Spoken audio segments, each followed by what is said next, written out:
Hey, what's up, Angels fans, and welcome back to Angels Latest, the show where we talk Halos baseball the same way we do with our buddies. We're a little hopeful, a little frustrated, but always locked in. And we're always believing that brighter days are still ahead at the Big A.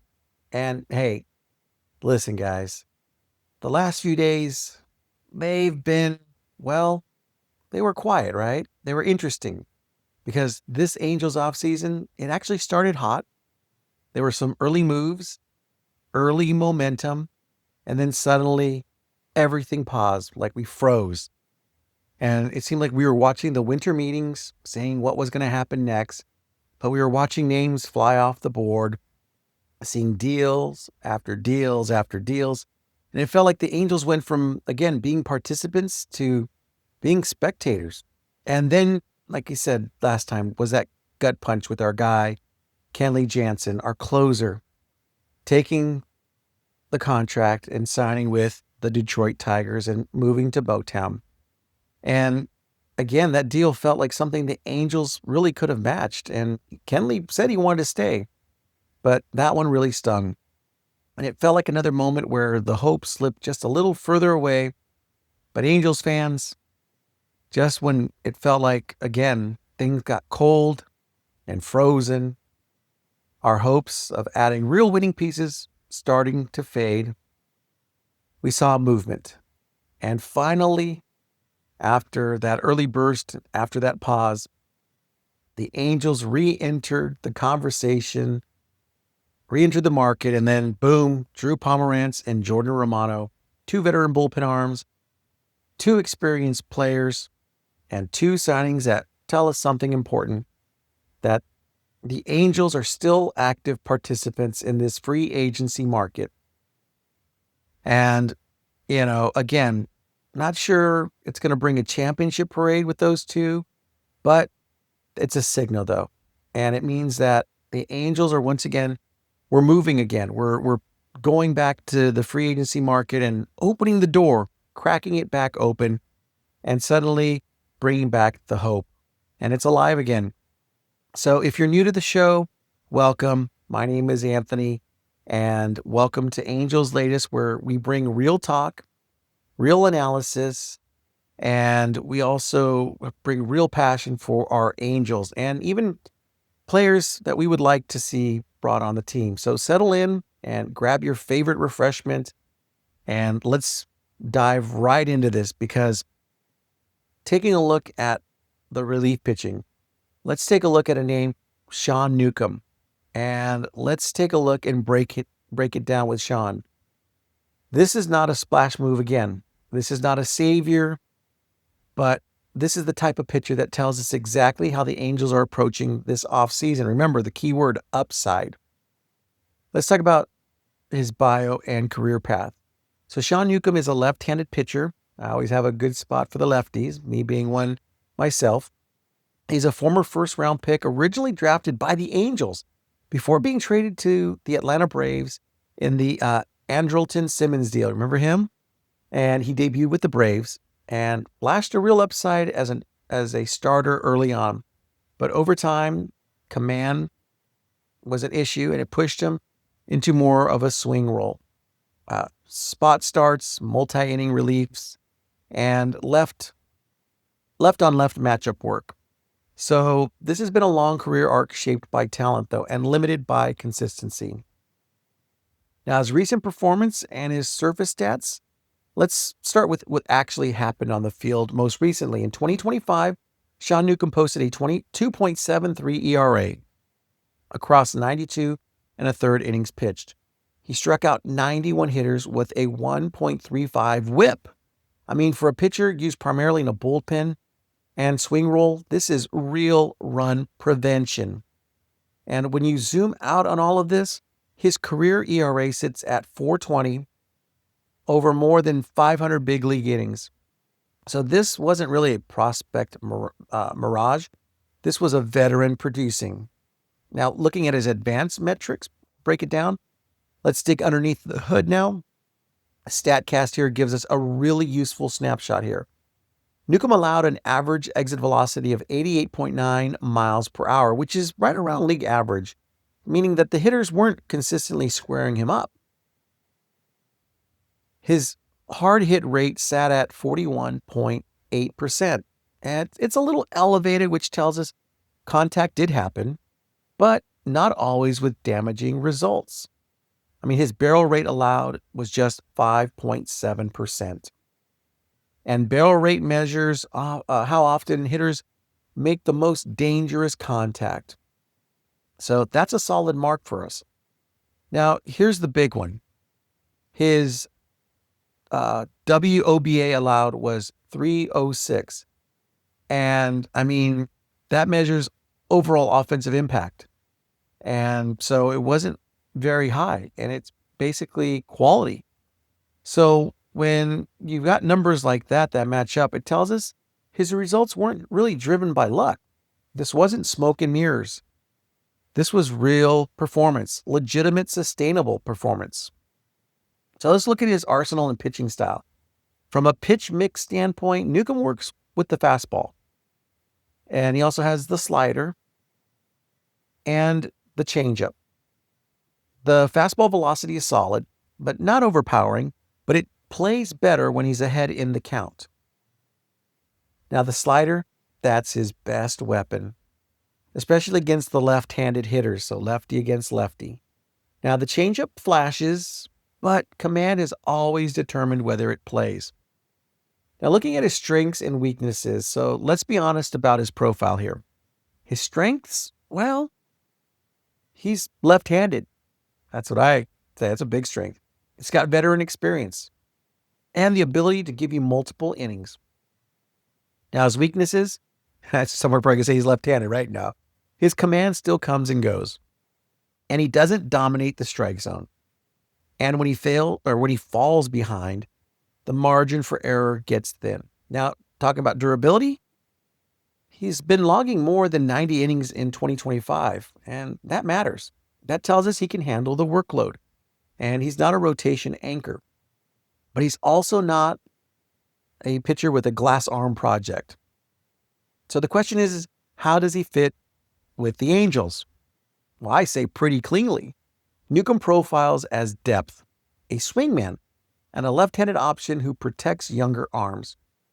I mean, he's not someone you'll pencil into the rotation and forget about, because as part of a layered pitching staff, that's real value. So let's talk about the floor versus ceiling. Well, the floor, replacement level innings, roster flexibility. And the ceiling, well, a reliable multi-inning reliever. And he keeps games close and absorbs stress. So if we were to pick him up, what would the contract projection likelihood be? Contract-wise, I mean, it's a low-cost deal, short-term, minimal risk.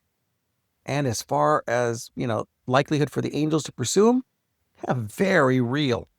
Because this fits exactly what they're doing right now. We're adding arms, adding layers, and keeping flexibility intact. All right, now let's turn to another arm that's been very quietly reliable, and that is Jacob Junis. Now, where Newcomb gives us one kind of depth profile, Junis gives us another. A pitcher with proven effectiveness and a track record that speaks to command and consistency. So Junis is a right-handed pitcher. And he was born in Jacksonville, Arkansas, drafted way back in 2011 by the Kansas City Royals in the 29th round. He broke into the majors in 2017 and has since carved out a long big league career with multiple teams. We're talking about the Royals, the Brewers, the Reds, the Guardians. And across his career to this point, he's thrown 847 major league innings with a 4.36 ERA and 768 strikeouts. Now, Junis is the kind of pitcher who's earned every innings he's thrown, not by overpowering hitters, but by pitching intelligently. Now, his recent performance and his surface stats for 2025. Let's get into what he did most recently. In 2025, across 57 appearances, he logged a 2.97 ERA while putting up a 1.23 whip and striking out 55 batters over 66 and 2/3 inning pitched. I mean, that's real run prevention and real effectiveness out of a bullpen role. Now, teams love relievers they can trust with leverage innings, and Junis has earned that trust. Now, let's layer in some of the deeper analytics. He posted a strikeout percentage near 20%, which means roughly 1 out of every 5 batters he's faced ends in a strikeout, which is a solid above average mark for a reliever. Now, his walk percentage near 6.6% shows he doesn't free pass hitters often, which definitely helps keep the big innings from blowing up. Those two together, strikeout ability and walk restraint, combine into a good strikeout to walk profile, meaning he misses bats more than he gifts free runners. That's exactly what you want late in the games. His home run rate in 9 innings has stayed in a manageable range, meaning when he makes mistakes, he isn't turning them into home runs at a high rate. Now let's talk about his arsenal and pitching style. Junis is a pitcher who thrives on command and sequencing. He doesn't light up the radar gun, but he knows how to pitch. I mean, his bread and butter is a fastball that sits in the low to mid 90s. He has a cutter slider that generates weak contact and a mix that keeps hitters off balance and guessing. I mean, this isn't a power arm. It's a pitch to contact when you need to arm. And it's why he's been able to stay in the big leagues, in the bullpens for nearly a decade. Now let's talk about some of his strengths and weaknesses. So to sum up it all, his strengths, elite command, ability to limit walks, and a track record of getting outs in high leverage innings. Now his weaknesses, no jaw-dropping velocity. Contact is made on his stuff, which means location and sequencing have to stay sharp. Now his durability is real here. Logging 66 plus innings in 57 games shows that Junis can handle a workload consistently. And that's the kind of steady availability that teams value, especially late in games when you need reliability.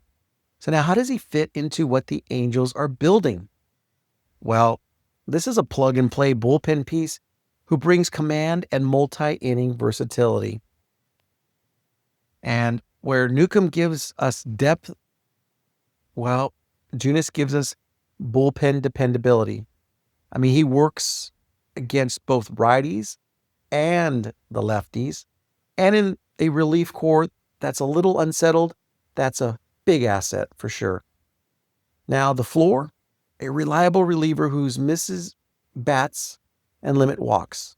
And that's already a win for any bullpen. Now, the ceiling, a multi-inning stabilizer who can get big outs in high leverage. I mean, that's the kind of swing that really makes a staff better without costing you flexibility. So if we look at a contract projection and likelihood, well, what would that be for a guy like Junis? Well, reasonable. I mean, 1-year deals in the bullpen marketplace. A team looking for dependable depth will pay for that. And that the likelihood the Angels will pursue him? Well, I say pretty high. Because this is exactly what they're doing. Adding trusted innings, adding command arms, and filling the roster with pitchers who give more than they take away. All right, so tell me your thoughts. Would you bring him on? Again, this is my wish list. Maybe you may have 2 players on your mind. Maybe you say, Anthony, it's not closers or relief pitching. We've already picked up quite a few already. It's more of the power and the bats. Maybe you can tell me that. And if you have a recommendation of the current free agents that are out there that we haven't already covered, let me know and I can deep dive on them. All right, let's talk about team news and strategy. There was a Mike Trout announcement, and this is the headline that really got a lot of us Halos fans talking. There was a Mike Trout announcement, and here's what the reporting, states in there. According to the recent reporting, including The piece from Yahoo Sports, dated December 18th, the Angels' update on Mike Trout landed, and it landed flat. The reporting framed the announcement as disappointing, not because Trout isn't still great, but because there was no real clarity, no firm timeline, basically no bold declaration, no sweeping organizational shift, and for the fan base, that's been conditioned to read between the lines. That uncertainty hit hard. I mean, inside the article, if you get a chance to look at it, I mean, it said he could DH, he could play center, he could play other parts of the field. I mean, it was just a lot of would, could, should, and possibly. But here's where we slow things down. Now, from a front office standpoint, this wasn't about hype. It was about flexibility. The Angels aren't locking themselves into a public narrative with this because Trout's situation touches everything. I mean, he's the center of it all: health, roster construction, and long-term planning. So this approach keeps the doors open. I mean, it doesn't slam anything shut. So let's be honest about this being a smart versus risky elements to this article. Smart, not overpromising, not forcing a timeline, and not making emotional decisions just to win a press cycle. Now, risky? Fans crave clarity, and silence can feel like drift. And when you've lived through years of mixed messaging through the Angels organization, even patience can feel suspicious. So, what does this say about the Angels' plan? Because here's the key. This so-called Trout announcement doesn't exist in a vacuum. It comes alongside measured pitching additions, depth moves, and short-term commitments. And that tells us that the Angels aren't tearing things down. But they're also not pretending one superstar fixes everything. And that's what they said. It almost sounds like we don't want Trout to put everything on his back. And we heard Suzuki say that as well. So they're building in layers. So what's the next logical move? What's the steps for the Angels? Well, they need to keep doing what they've started, adding usable innings, adding reliable pieces, and really showing Trout and us, the fans, that there's a real plan around him. Not just slogans and lip service, not promises, but progress. And that brings me to this fan conversation on this one. So, do you think the Angels are wasting Mike Trout's remaining prime? I'd like to know. Comment below. Second one is the front office being cautious or indecisive? That's Perry Manasian, right? Comment below. Let me know. I want to read it. And if Trout stays healthy, do the Angels actually have enough around him to compete? Again, I want to know your thoughts on that one. Drop the comment below. I want to read them. These are all fair questions, though, I think, and they deserve real answers. And that's exactly why we're going to open it up for the fans, you, to comment, and I want to hear what you have to say on that. So leave me your comments below. I'll read them and even possibly share them in our future show, just like we're going to do now, opening up our viewer comments, because Halos fans, it's that time of the show. My favorite part. Let's hear from you. All right, first comment comes from Umon El Nero. Sorry about that. UOM Nilanero. And his comment says, I'm still hoping the Angels make a big move. If not, hoping the Angels can win 10 to 15 games more next season. First off, I appreciate the comment because it feels honest. And there's still hope for a big move, but there's also realistic expectations attached to it. And that 10 to 15 win jump, I mean, that's not crazy. That's not asking for a lot. I mean, that doesn't even require a miracle. That just requires better pitching depth, more stability, and fewer games falling apart in the middle innings. I mean, that's exactly why moves like Pomerantz and Romano matter. Not again because they're flashy, but because they help prevent losses that you already should have won. All right, let's go to our second comment, and this comes from at Brian Lanterman. And they say, I'm thankful that Manasian is not overspending. Just seems like his moves are the same every year and doing nothing to improve the Halos. I do like some of the youth movement. Thank you so much again, as this one really hits an important middle ground. And that is, I totally agree with you. Not overspending is smart. We've seen what reckless spending looks like. And we all saw the results. It didn't fix anything. But the concern about repetition, yes, that's fair. And when moves look the same every offseason, us fans start wondering if it's the results that will be the same too. The youth movement is the key here. And if the Angels are serious, these depth signings have to support the young players, not block them. And that's the line Perry has to walk this year. All right, let's go to our third comment. And this comes from Kyle Klesak 7099. And they say, I like the Pomerantz move, but they aren't serious. Jordan Romano is hot garbage. A $2 million deal isn't serious. If they were going to make real moves, it would have happened by now.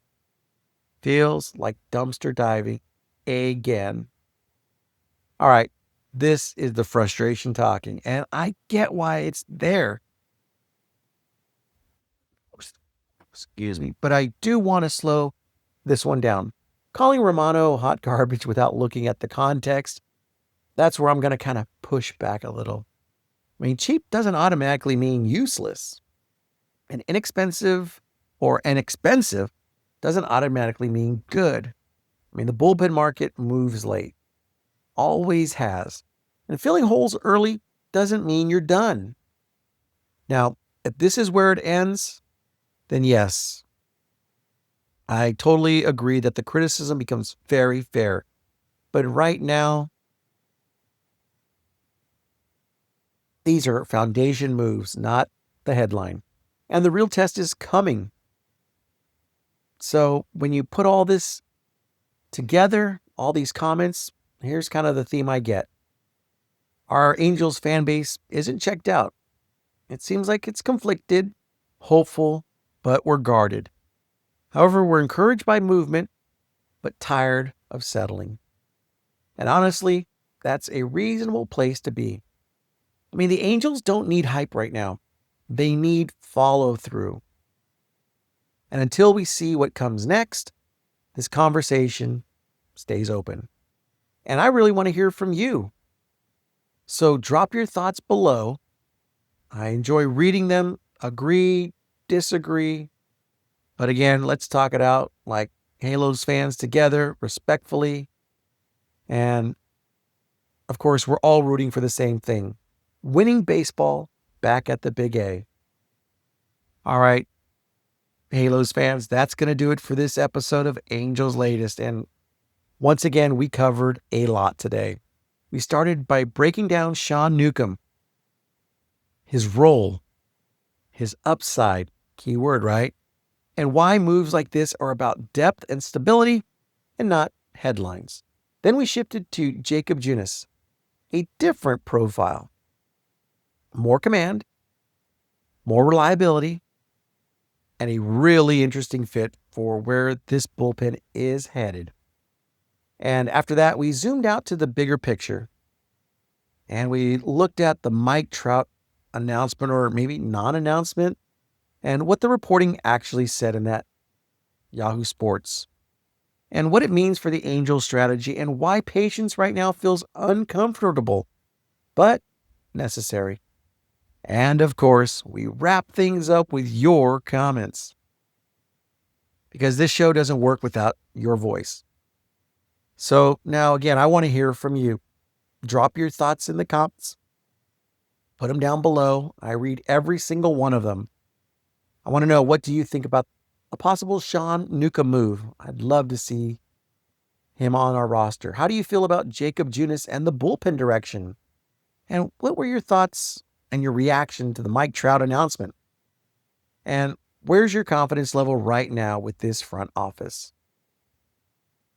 Agree with me, disagree with me, push back respectfully.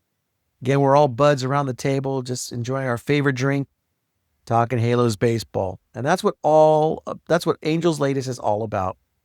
Now, if you enjoyed this episode, please make sure to like the video, subscribe to the channel, and hit that notification bell so you don't miss the next one. As always, we're all Angels fans here, talking baseball honestly with the big picture in mind. And until next time, I'm Anthony, and as always, go Halos.